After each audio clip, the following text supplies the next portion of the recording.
माननीय सदस्यहरू, यस सभाको 10औं अधिवेशनको 11औं बैठकको कारबाही प्रारम्भ हुन्छ।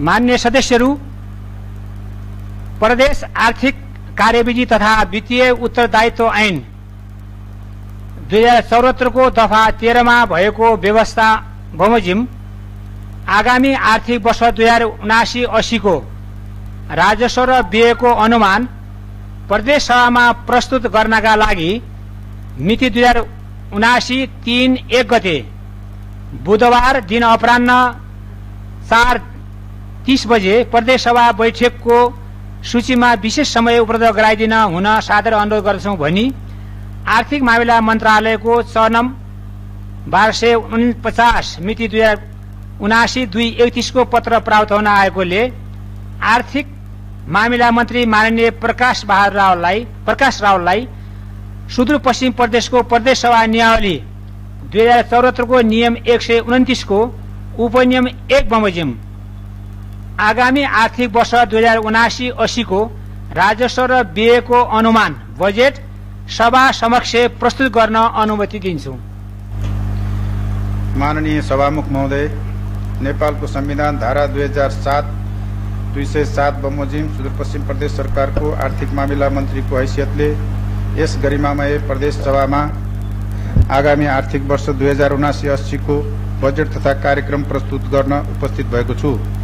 सरकारले 4 वर्षको अवधिमा हासिल गरेको अनुभव र उपलब्धिलाई संस्थागत गर्दै नागरिकको विकास, सुशासन र समृद्धि प्रतिको आकांक्षालाई सम्बोधन गर्न मूल ध्येयका साथ प्रस्तुत बजेट तथा कार्यक्रम यस सम्मानित सभा समक्ष पेश गर्ने अनुमति चाहन्छु। पर्यटन विकास, सुदूरपश्चिमको दिगो आर्थिक आधार, सबल पर्यटकीय पूर्वाधार भन्ने नाराका साथ निजी क्षेत्र र स्थानीय तहको सहकार्यमा प्राकृतिक संरक्षण, धार्मिक, पर्यावरण र साहसिक पर्यटकीय क्षेत्रको विकास र ऐतिहासिक सम्पदाको संरक्षण र सम्वर्धनका लागि आवश्यक पूर्वाधार निर्माण गर्ने रकम विनियोजन गरेको छु। पर्यटन प्रवर्धन, निजी क्षेत्रको लागि प्रोत्साहन गर्न आवश्यक नीतिगत व्यवस्था गरिनेछ। स्थानीय तहसँगको साझेदारीमा नमूना पर्यटकीय गन्तव्य पहिचान गरी सञ्चालन तथा व्यवस्थापन गरिनेछ। डडेलधुरा जिल्लाको परशुराम धाम क्षेत्रमा योग, ध्यान तथा सभा सम्मेलन केन्द्र निर्माण गर्ने रु 50 लाख विनियोजन गरेको छु। गणतन्त्रको जननी जनयुद्धलाई स्मरण गर्दै चिसापानी, राजकाँडा, पण्डोन, बजेडी, खैराला हुँदै खानीडाँडासम्म गोरिल्ला ट्रेल निर्माणका लागि रु 1,50 लाख विनियोजन गरेको छु। खप्तर क्षेत्र, रामारोशन क्षेत्र, बडी केदार क्षेत्र, वैद्यनाथ धाम क्षेत्र पर्यटन विकास कार्यक्रम सञ्चालनका लागि रु 3 करोड विनियोजन गरेको छु। खप्तर क्षेत्रलाई आध्यात्मिक ध्यान केन्द्र र कञ्चनपुरको लालझाडी गाउँपालिकालाई राणाथारू सांस्कृतिक पर्यटकीय गाउँका रूपमा विकास गरिनेछ। बडीमालिका, त्रिपुरा सुन्दरी, निङ्ला सैनी, मेलौली, शैलेश्वरी, उग्रतारा, बेडा बाबा, शिवपुरी धाम लगायतका प्रदेश क्षेत्रका महत्वपूर्ण धार्मिक स्थलको योजनामा आधारित विकासका लागि आवश्यक बजेट विनियोजन गरेको छु। निजी क्षेत्रको सहभागितामा ग्रामीण पर्यटन विकास मार्फत रोजगारी तथा आय आर्जन अभिवृद्धिका लागि पहाडी जिल्लाका परम्परागत शैलीका घरलाई हेरिटेज होमस्टे रूपमा विकास गरी पर्यटकीय सेवा विस्तार तथा स्थानीय वस्तुको उत्पादन र उपभोगमा जोड दिइनेछ।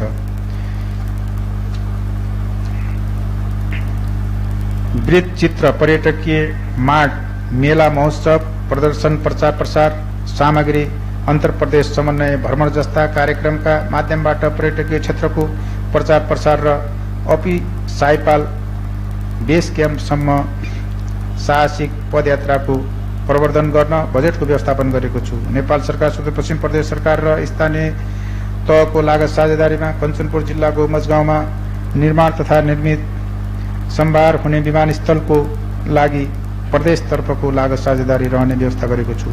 प्रदेशमा पर्यटकीय पूर्वाधारको विकास गरी पर्यटन क्षेत्रको प्रवर्धन गर्न ठूला होटल, रिसोर्ट र केबल कार जस्ता पर्यटकीय पूर्वाधार निर्माण गर्न उद्योगलाई बैंकबाट लिएको कर्जामा निश्चित प्रतिशत ब्याज अनुदान दिने व्यवस्था मिलाएको छु।